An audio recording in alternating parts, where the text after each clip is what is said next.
Imagine for a moment the immense responsibility of crafting an international agreement, a document that could shape our nation's future for decades.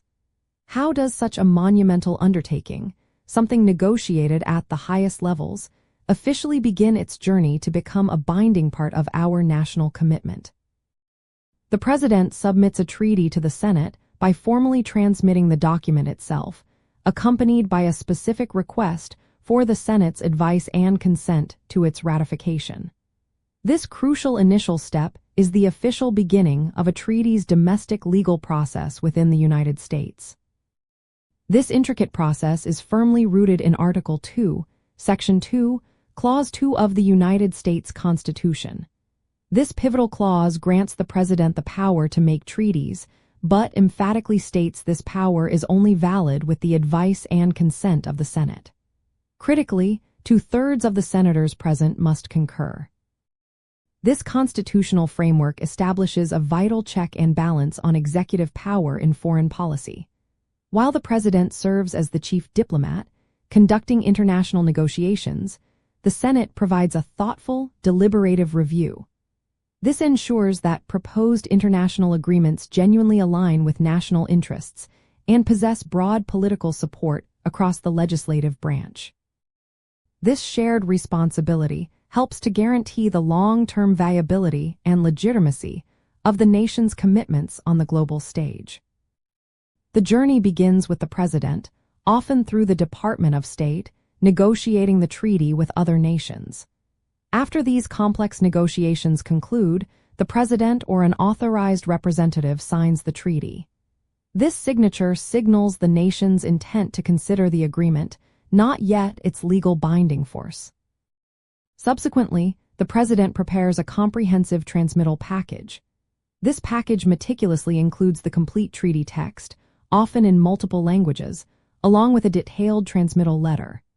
This letter articulates the treaty's provisions, its overarching purpose, and the administration's compelling rationale for its approval by the Senate. This vital document often highlights the specific benefits the treaty is expected to bring to the United States. Once this package is received by the Senate, the treaty is typically referred to the influential Senate Committee on Foreign Relations. This committee undertakes an exhaustive examination, often conducting public hearings, gathering testimony from expert witnesses, and engaging in robust debate. During this phase, the committee may propose specific reservations, understandings, or declarations, commonly referred to as RUDS. These RUDS serve to clarify or modify the treaty's application for the United States, ensuring it aligns with domestic law and national policy objectives. After its thorough review, the committee makes a critical decision, whether to report the treaty favorably to the full Senate for its consideration. If reported favorably, the full Senate then debates the treaty's merits and ultimately votes on a resolution of ratification. For the Senate to successfully give its advice and consent, a supermajority of 2/3 of senators present and voting is constitutionally required. It is incredibly important to understand the precise distinction between the President signing a treaty and the Senate ratifying it. The President's signature is essentially an agreement to consider the treaty further, not to make it legally binding on the United States. A treaty only becomes legally binding international law for the nation after the Senate has officially provided its advice and consent, and the President then formally ratifies it. Moreover, the Senate possesses significant power to give its consent conditionally. This means they can specify certain interpretations or attach particular requirements through those reservations, understandings, and declarations. This nuanced and powerful approach allows for essential flexibility in foreign policy while steadfastly upholding fundamental constitutional prerogatives.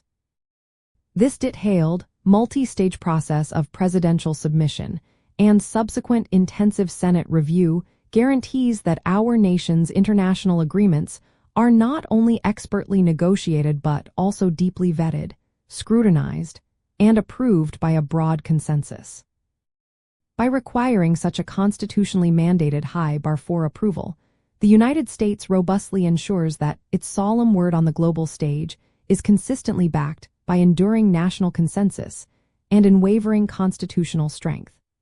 This comprehensive and careful approach ultimately enhances the nation's credibility, effectiveness, and long-term stability in the complex arena of international relations.